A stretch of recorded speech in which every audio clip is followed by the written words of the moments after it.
السلام علیکم ورحمۃ اللہ وبرکاتہ نحمدہ ونصلی علی رسولہ الکریم اما بعد اللہ سبحانہ و تعالی کی تعریفات کبریائی بڑائی اور اس کے بعد لاکھوں کروڑوں درود و سلام اللہ کے آخری نبی حضرت محمد مصطفیٰ صلی اللہ علیہ وآلہ وسلم کی ذات گرامی پر مختصراً حمد و صلوات کے بعد میری پیاری طالبات، ہم نے پچھلی ورکشاپ میں گھر میں داخل ہونے کے آداب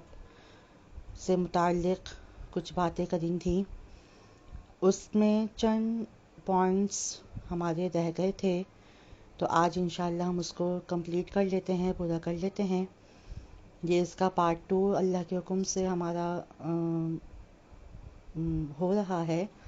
اللہ رب العالمین نے قرآن مجید کے اندر ارشاد فرمایا ہے کہ اے مومنو، جب تم اپنے گھر میں داخل ہو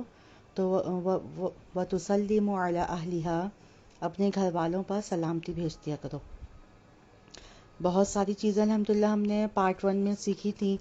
کہ گھر میں داخل ہوتے ہوئے ہم نے اجازت لینی ہے، چاہے کہ اپنے ہی گھر میں داخل ہو رہے ہوں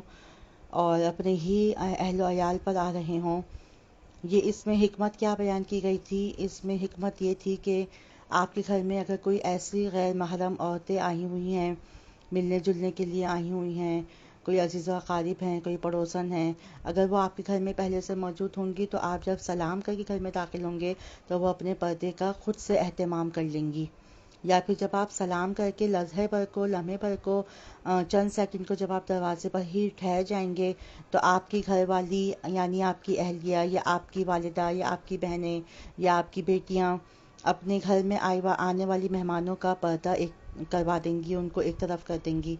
اس میں بہت ساری حکمتیں ہیں، اگر ہم اس کو سمجھنے کی اور جاننے کی کوشش کریں تو انشاءاللہ اس میں ہمارے لیے خیر ہے، بھلائی ہے. اسی طرح آپ سے ایک بات یہ بھی ہوئی تھی کہ آپ اپنے گھر والوں کے پاس یا آپ کہیں مہمان بن کے اپنے گھر والوں کے ساتھ کہیں آپ مہمان بن کر جائیں تو آپ کو گھر والے جس کے گھر میں آپ مہمان بن کے جا رہے ہیں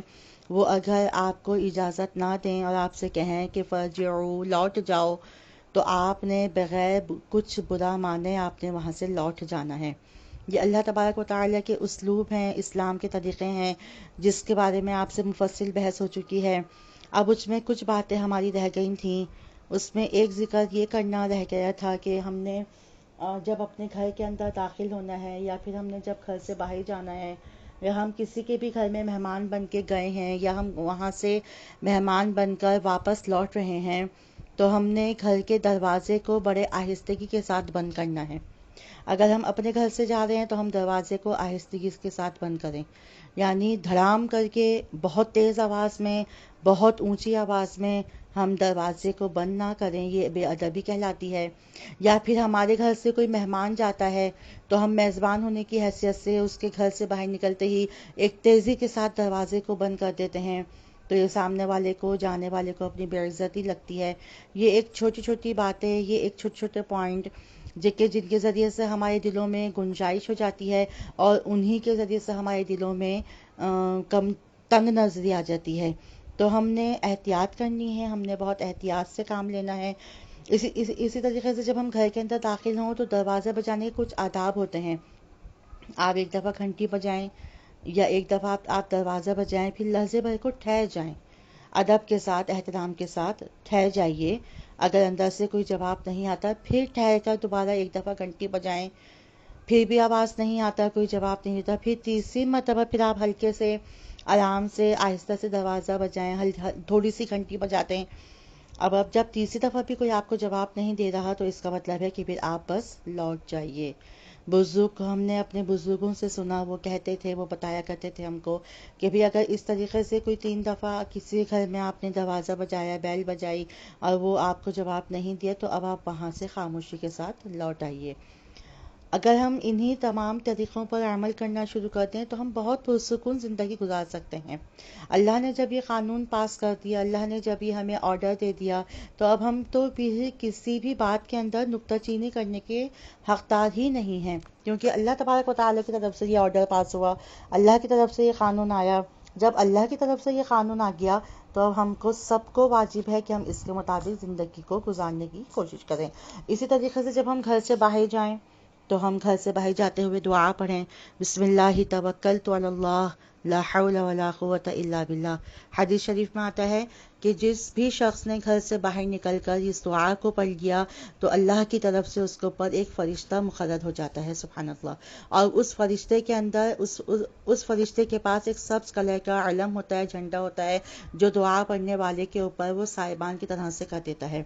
نبی پاک صلی اللہ علیہ وآلہ وسلم کی حدیث کا مفہوم میں آپ نے فرمایا کہ جب گھر سے نکلنے والا جب اس دعا کو پڑھ کے گھر سے نکل جاتا ہے تو غیب سے آواز آتی ہے، یعنی کہا جاتا ہے کہ یہ دعا اس کو کفایت کر گئی، یہ دعا اس کو عافیت میں لے گئی، یہ دعا اس کو کافی وافی ہو گئی، اللہ اکبر۔ جب تک وہ انسان اپنے منزل مسوخ تک نہیں پہنچ جاتا، فرشتہ اس کے ساتھ، اللہ اکبر، باڈی گارڈ بن کے حفاظت کا ایک علم لے کر اس کے ساتھ سبحان اللہ چلتا رہتا ہے۔ انہی دعاؤں کی بدولت سے ہم بہت بڑے نقصانات سے بچ جاتے ہیں۔ اللہ نہ کرے، خدا نہ کرے، ہمارا گاڑی کا ایکسیڈنٹ ہوتا ہے یا ہمارا ایکسیڈنٹ ہوتا ہے یا ہم کو پیچھے سے کوئی ہٹ کرتا ہے تو ہمارا بہت تھوڑے پر نقصان ٹل جاتا ہے۔ اللہ نہ کرے، خدا نہ کرے، ہم معذوری سے بچ جاتے ہیں، ہماری جان ضائع ہونے سے بچ جاتی ہے، ہماری جو ہے مال کا نقصان ہونے سے ہم بچا لیے جاتے ہیں۔ تو یہ تمام چیزیں ہیں جو دعاؤں کے ذریعے سے اللہ کے حکم سے ہماری حفاظت کر لیتی ہیں۔ جب آپ گھر سے باہر جائیں تو دعا پڑھ لیں۔ اسی طریقے سے بازار میں جب داخل ہوں، کیونکہ جب انسان گھر سے باہر نکلتا ہے تو بازار میں داخل ہوتا ہے، بازار میں داخل ہونے کی دعا پڑھ لیجئے، لا الہ الا اللہ وحدہ لا شریک لہ لہ الملک ولہ الحمد یحیی ویمیت وہو حی لا یموت بیدہ الخیر وہو علی کل شیء قدیر۔ نبی پاک صلی اللہ علیہ وآلہ وسلم ان دعاؤں کا اہتمام کیا کرتے تھے اور انہی دعاؤں کی بدولت ہی انسان حفاظت میں آ سکتا ہے۔ نبی پاک نے فرمایا کہ الدعاء سلاح المؤمن، دعا مومن کا ہتھیار ہے۔ جب انسان اپنے کام کاج سے فارغ ہو کر اپنی ضرورت کو پورا کر کے یا اپنے معاملات کو ڈیل کر کے یا حل کر کے جب واپس گھر کی طرف آتا ہے تو کہا کہ اب اس کے ساتھ ایک شیطان بھی ہو جاتا ہے۔ جب وہ گھر کے اندر داخل ہوتا ہے اور وہ گھر میں داخل ہونے سے پہلے اللہ اکبر دعا پڑھ لیتا ہے، اللہم انی اسألک خیر المولج